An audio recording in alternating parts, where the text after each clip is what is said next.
Seemed a bit more downbeat than usual. I mean, of course, his side have just lost, I understand that, but even in previous defeats, it didn't seem quite so low.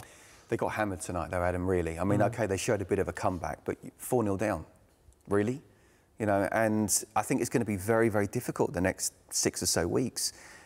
I don't see how they're going to be able to turn it around. And, you know, I still think it's very much a positive, him being, you know, where he is compared to where Tottenham were last season. But there's a lot of difficult games coming up in terms of who's he going to pick, who is he going to play, what's he going to do with the FA Cup. Defensively, they look terrible. We're talking about attacking-wise, they haven't really got an out-and-out number 9. Your best attacking player or your highest scorer is going to be away for possibly a month, and your most creative player is still out injured. I don't find too many positives there either, to be honest. Are you convinced by Ange-Postecoglou? No, I like him. I'm very much pro-Ange, but I also think I was at the game for Astro at Tottenham Hotspur Stadium against Chelsea. You know, if they were up against a Liverpool or an Arsenal that night, they would have conceded 8. You know, so it's all very well having a philosophy, and I like it, and I like the fact he's trying to be as attacking as possible. But there are games where you do need to tweak, otherwise you could look absolutely silly. And tonight, really, I think he's one of those as well. I think there's a little bit, not so much, you know, the way he wanted to play. I think that the fact is, it's almost the second 11 out there, or certainly half the team. He'd like to try and change if he could. But still, they can't keep on losing and conceding 4 goals like this. I guess the flip side is, he did beat Liverpool this season, and he got that draw at City away from home. Yeah, you know, there are some positives, but I think with Spurs to be at their best, I mean, obviously, they are a team, they really need their best 11 on the pitch. The moment you start taking 1 out or 2 out, it really shows with Spurs, you know. And I actually think, I thought today they were very leggy. They didn't have the energy to close down, they didn't have the energy to turn out of trouble. Passing was a bit sloppy, and Brighton were good, but also helped to look good. And I think Spurs are suffering a little bit like Newcastle are suffering, where you're asking for something that actually isn't there at the moment. The lads don't have it in them. It's too much. They've gone as far as they can, and they need the players back. Unfortunately, there's only more players going away.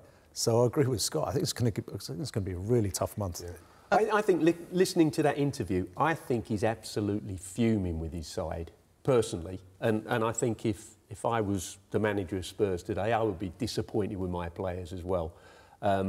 Yes, Brighton are a very good side, but Spurs just weren't at their, even close to their best. You know, players like Son, I thought he was ineffective today. I didn't see enough of Son, and when I did see Son, you know, he didn't seem to have that zip about him, for example. Why is he furious with them?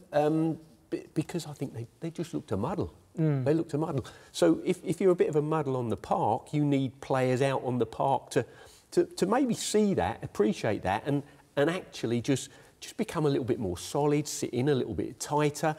I think when you're in a muddle and you're a cavalier side, which Spurs are, it can very quickly unravel, and it did against Brighton today. Their next match is going to be fascinating. They're up against Bournemouth, and yesterday they started getting linked to Solanke.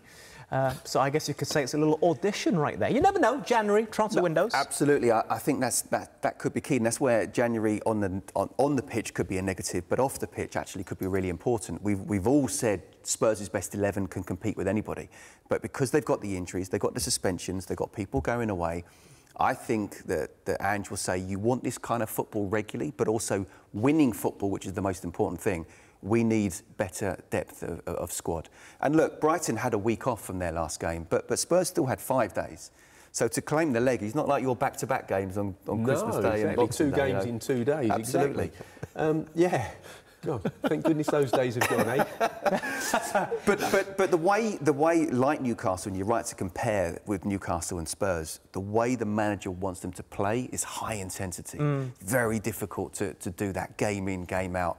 And you need to be able to rotate. Look at De Zerbi, how many times he's rotated. They look as fresh as a daisy tonight, didn't they? Apart from the last sort of 15 minutes, where really it was a mental thing, just slacking off more than anything else.